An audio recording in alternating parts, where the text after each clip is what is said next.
ನಮಸ್ತೆ. ಭಾರತಿ ಯೂಟ್ಯೂಬ್ ಚಾನಲಿಗೆ ಸ್ವಾಗತ. ಭಾರತೀಯ ಪರಂಪರೆಯಲ್ಲಿ ಒಂದಾಗಿರುವಂಥ ಬುದ್ಧಿವಂತಿಕೆ ಎಂದರೆ ಹೇಗಿರಬೇಕು ಅನ್ನೋದ್ರ ಬಗ್ಗೆ ಇವತ್ತು ನಾನು ತಿಳಿಸ್ಕೊಡ್ತಾ ಇದ್ದೀನಿ. ಬುದ್ಧಿವಂತಿಕೆ ಎಂದರೆ ಹೇಳುವುದಕ್ಕಿಂತ ಮಾಡುವುದು ಲೇಸು. ಬಸವಣ್ಣ ಸಹ ಈ ಮಾತಿಗೆ ತಮ್ಮ ಅನುಮೋದನೆಯನ್ನು ತಿಳಿಸಿದ್ದಾರೆ. ಆಡುವ ಮಾತಿಗಿಂತ ಕೃತಿಯಲ್ಲೇ ಮಾಡಿ ತೋರಿಸುವ ವ್ಯಕ್ತಿ ಉತ್ತಮ ಎನ್ನುವ ಭಾವಾರ್ಥ ಬರುವಂತೆ ತಮ್ಮ ಮಾತುಗಳಲ್ಲಿ ಬಸವಣ್ಣ ಕೂಡ ಹೇಳಿದ್ದಾರೆ. ನಾವು ಭಾವನಾತ್ಮಕತೆ ನೋಡಿದ್ರೆ ಬುದ್ಧಿವಂತಿಕೆ ಅನ್ನೋದು ಸುಲಭ ಎನಿಸುತ್ತದೆ. ಆದರೆ ಬುದ್ಧಿವಂತಿಕೆಯಲ್ಲಿ ಸಣ್ಣ ಪುಟ್ಟ ಟಿಪ್ಸ್ಗಳು ಎಂದರೆ ತಪ್ಪಾಗುವುದಿಲ್ಲ. ನಾವು ಉತ್ತಮ ಸ್ಥಾನದಲ್ಲಿರಲು ಬೇಕಾಗಿರುವುದು ಕೆಲವು ತಿಳುವಳಿಕೆ ಹೇಳುವ ಮಾತುಗಳು ಅಥವಾ ಸಲಹೆ ಸೂಚನೆಗಳು. ಈ ರೀತಿ ನಾವು ಜೀವನದಲ್ಲಿ ಸೂಕ್ಷ್ಮತೆಗೆ ಬೆಲೆ ಕೊಡುವುದರಿಂದ ಅಲ್ಲಿ ಇರುವ ಮರ್ಮಗಳನ್ನು ಸುಲಭವಾಗಿ ಅರ್ಥ ಆಗುವುದರ ಜೊತೆಗೆ ಅಳವಡಿಕೆ ಸುಲಭ ಕೂಡ ಆಗುತ್ತದೆ. ಒಬ್ಬ ವ್ಯಕ್ತಿ ಬುದ್ಧಿವಂತ ಎಂದು ಹೇಳುವುದು ಬಹಳ ಸುಲಭ.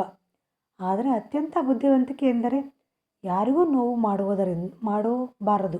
ಜೀವನ ನಡೆಸುವುದು ಸಾಮಾನ್ಯ ಜ್ಞಾನ ಇರುವ ವ್ಯಕ್ತಿಗಳಿಗೆ ಮಾತ್ರ ಸಾಧ್ಯ.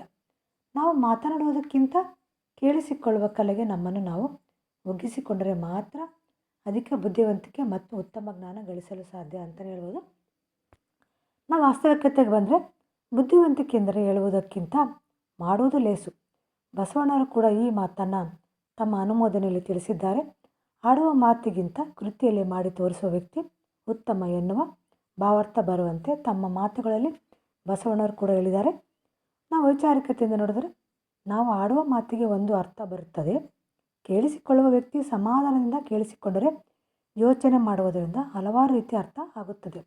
ತಾನು ಮಾಡಬೇಕಾದ ಕೆಲಸ ಏನು ಎಂದು ಸಹ ಅರಿವಾಗುತ್ತದೆ. ಹೀಗೆ ಮಾತು ಅರ್ಥಪೂರ್ಣವಾಗಿ ಆಗುತ್ತದೆ. ನಿಮಗೆ ಇದು ಮಾಹಿತಿ ಇಷ್ಟ ಆಗಿದ್ದಲ್ಲಿ ನಿಮ್ಮ ಫ್ರೆಂಡ್ಸಿಗೂ ಕೂಡ ಶೇರ್ ಮಾಡಿ, ಒಂದು ಲೈಕ್ ಕೊಡೋದನ್ನು ಮರಿಬೇಡಿ. ನನ್ನ ಮುಂದಿನ ಯೂಟ್ಯೂಬ್ ಚಾನಲ್ಗೋಸ್ಕರ ಮಾಹಿತಿಗೋಸ್ಕರ ಸಬ್ಸ್ಕ್ರೈಬ್ ಮಾಡ್ಕೊಳ್ಳಿ ಅಂತ ಹೇಳ್ತಾ ಥ್ಯಾಂಕ್ ಯು.